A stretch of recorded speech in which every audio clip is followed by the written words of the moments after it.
নমস্কার বন্ধুরা, পূর্বাস কিচেনে আপনাদের সবাইকে স্বাগত জানাই।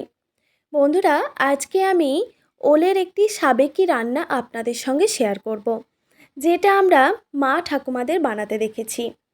খুবই সাধারণ একটা রান্না, তাও খেতে দুর্দান্ত হয়। আশা করি আজকের এই রেসিপি আপনাদের ভালো লাগবে। তো চলুন দেখে নেওয়া যাক আজকের এই রেসিপিটি। ওলের রেসিপি বানানোর জন্য আমি এখানে কিছুটা পরিমাণে ওল নিয়েছি, আর ওলগুলোকে এরকম চৌকো চৌকো শেপে কেটে নিয়েছি। তারপর পরিষ্কার করে ধুয়ে এবার ওলগুলোকে সেদ্ধ করে নিতে হবে। ওল যেহেতু সেদ্ধ হতে একটু টাইম লাগে, তাই আমি প্রেসার কুকারের সাহায্যে ওলগুলোকে সেদ্ধ করে নিচ্ছি। এবার দেখুন, এখানে আমি হাফ কাপ পরিমাণে জল দিয়ে দিচ্ছি। ওল সেদ্ধ করতে প্রেসার কুকারে যদি আপনারা সেদ্ধ করেন, খুব বেশি জল কিন্তু লাগে না। তো এবার আমি দিয়ে দিচ্ছি স্বাদ মতো নুন, আর দিয়ে দিচ্ছি খুবই সামান্য পরিমাণে হলুদের গুঁড়ো। এবার আমি একটা সিটি দিয়ে দেব। প্রেসার কুকারের ঢাকনাটা বন্ধ করে একটা সিটি দিয়ে দিচ্ছি।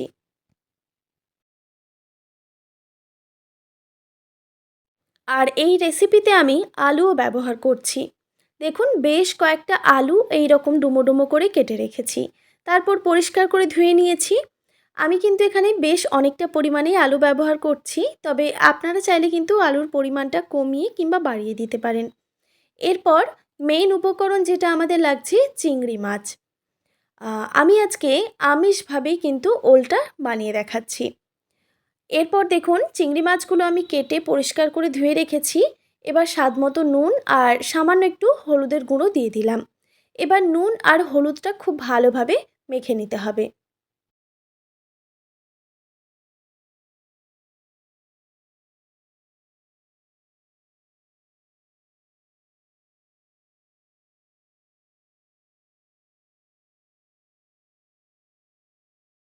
নুন হলুদ মাখা হয়ে গেছে। এবার আমি রেস্টে রেখে দিচ্ছি প্রায় 10 থেকে 15 মিনিট মতো। আর এই দিকে দেখুন, ওলটাও সেদ্ধ হয়ে গেছে, একটা সিটি আমি দিয়ে দিয়েছি।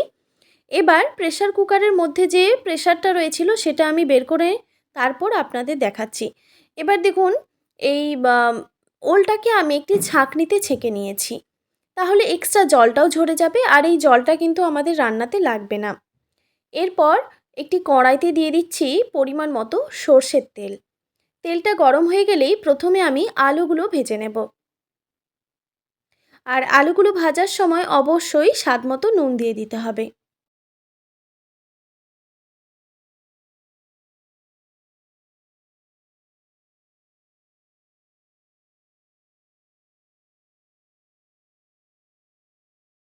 এবার গ্যাসের ফ্লেমটা হাই রেখে আলুগুলোকে বেশ লাল লাল করে ভেজে নিতে হবে।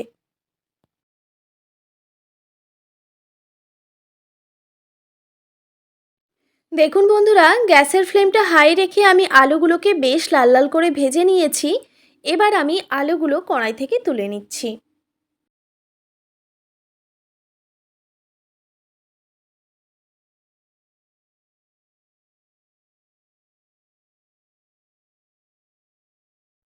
তারপর ওই তেলের মধ্যে দিয়ে দিচ্ছি গোটা গরম মশলা, এক টুকরো দারচিনি, দুটো ছোট এলাচ আর দুটো লবঙ্গ। এবার গোটা গরম মশলা থেকে সুন্দর ফ্লেভার ছেড়ে দিলেই দিয়ে দিলাম একটা তেজপাতা।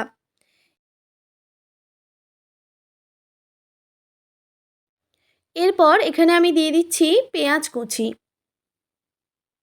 পেঁয়াজ কুচি দেওয়ার পর দিয়ে দিলাম স্বাদ মতো নুন। তাহলে পেঁয়াজটা তাড়াতাড়ি ভাজা হয়ে যাবে। এবার গ্যাসের ফ্লেমটা লো টু মিডিয়ামে রেখে পেঁয়াজটাকে বেশ লাল লাল করে ভেজে নিতে হবে। দেখুন বন্ধুরা, গ্যাসের ফ্লেমটা একদম লোতে রেখে পেঁয়াজটাকে ভেজে নিয়েছি। একটা সুন্দর কালার এসে গেছে পেঁয়াজের মধ্যে। এবার এখানে আমি দিয়ে দিচ্ছি রসুন বাটা।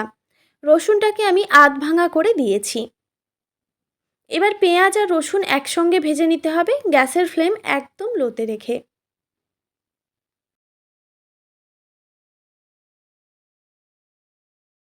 গ্যাসের ফ্লেমটা একদম লোতে রেখে পেঁয়াজ আর রসুন আমি একসঙ্গে ভেজে নিয়েছি। রসুনের মধ্যে যে একটা কাঁচা গন্ধ থাকে সেটা কিন্তু চলে গেছে। এবার এখানে আমি দিয়ে দিচ্ছি 1 টেবিল চামচ পরিমাণে আদা বাটা। এবার আদা দেওয়ার পর এই মশলার সঙ্গে একটু ভেজে নিতে হবে। এখন কিন্তু গ্যাসের ফ্লেম একদম লোতে আছে। এই পেঁয়াজ আর রসুনের সঙ্গে আদাটাকে একটু নাড়াচাড়া করে নিয়ে এবার এখানে আমি দিয়ে দিচ্ছি হলুদের গুঁড়ো। আমি এখানে প্রায় 1 টেবিল চামচ পরিমাণে হলুদের গুঁড়ো ব্যবহার করছি। এখানে কিন্তু আর কোনো রকম মশলা এখন অ্যাড করছি না। আর লঙ্কাটা আমি এখন দিচ্ছি না, কারণ আমার ছেলে ঝাল খায় না, মানে লঙ্কার ঝালটা একদমই খেতে চায় না, তাই আমি ওর জন্য একটু তুলে রেখে তারপরেই লঙ্কাটা অ্যাড করব। এরপর সামান্য একটু জল দিয়ে মশলাটাকে খুব ভালোভাবে মিক্স করে নিতে হবে আর মশলাটাকে ভালোভাবে কষিয়ে নিতে হবে, গ্যাসের ফ্লেমটা লো টু মিডিয়ামে রেখে।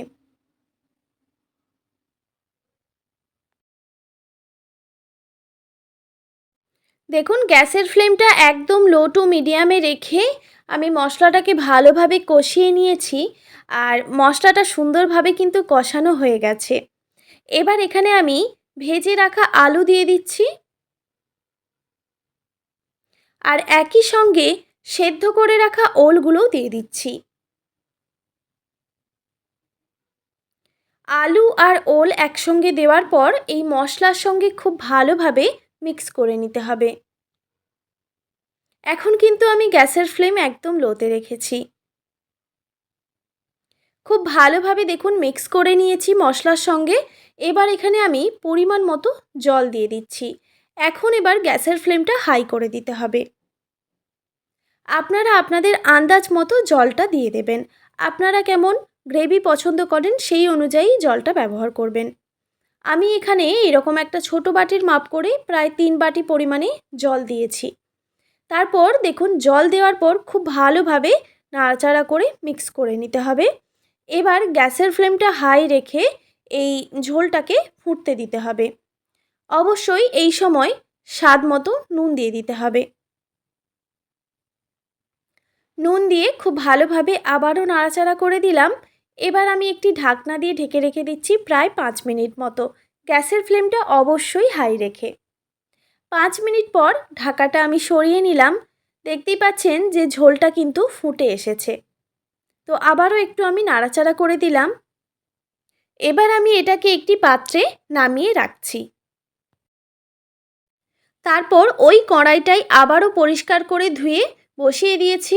ওই কড়াইটা গরম হয়ে গেলেই দিয়ে দিচ্ছি পরিমাণ মতো সর্ষের তেল। প্রায় 2 থেকে 3 টেবিল চামচ পরিমাণে এখানে আমি সর্ষের তেল অ্যাড করলাম। তেলটা এবার খুব ভালোভাবে গরম করে নিতে হবে। তারপর নুন হলুদ মেখে রাখা চিংড়ি মাছগুলো এখানে ভেজে নিতে হবে। চিংড়ি মাছ আবার বেশি ভাজলে দেখবেন রাবারের মতো শক্ত হয়ে যায়, তাই আবার খুব বেশি কিন্তু ভাজা যাবে না। গ্যাসের ফ্লেমটা মিডিয়াম টু হাই রেখে মাছগুলোকে ভেজে নিতে হবে বেশ কিছুক্ষণ, প্রায় 2 থেকে 3 মিনিট মতো ভাজলেই কিন্তু হয়ে যাবে।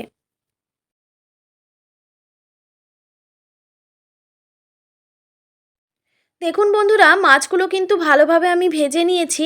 এবার মাছগুলোকে এক সাইড করে দিচ্ছি। মাছের মধ্যে যে এক্সট্রা তেলটা আছে সেটা কিন্তু কড়াইয়ের মাঝখানে চলে আসবে। এই তেলের মধ্যে আমি দিয়ে দেব 5 ফোড়ন। প্রায় হাফ টেবিল চামচ পরিমাণে দিয়ে দিচ্ছি 5 ফোড়ন। এবার এই ফোড়নটাকে খুব ভালোভাবে ভেজে নিতে হবে গ্যাসের ফ্লেমটা হাই করে দিয়ে।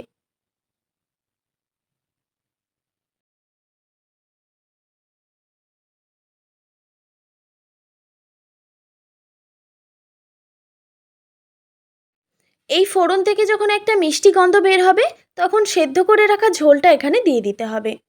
তারপর সাথে সাথেই একটি ঢাকনা দিয়ে ঢেকে রেখে দিতে হবে প্রায় 2 থেকে 3 মিনিট মতো, গ্যাসের ফ্লেমটা হাই করে দিয়ে। 2 থেকে 3 মিনিট পর ঢাকাটা আমি সরিয়ে নিলাম।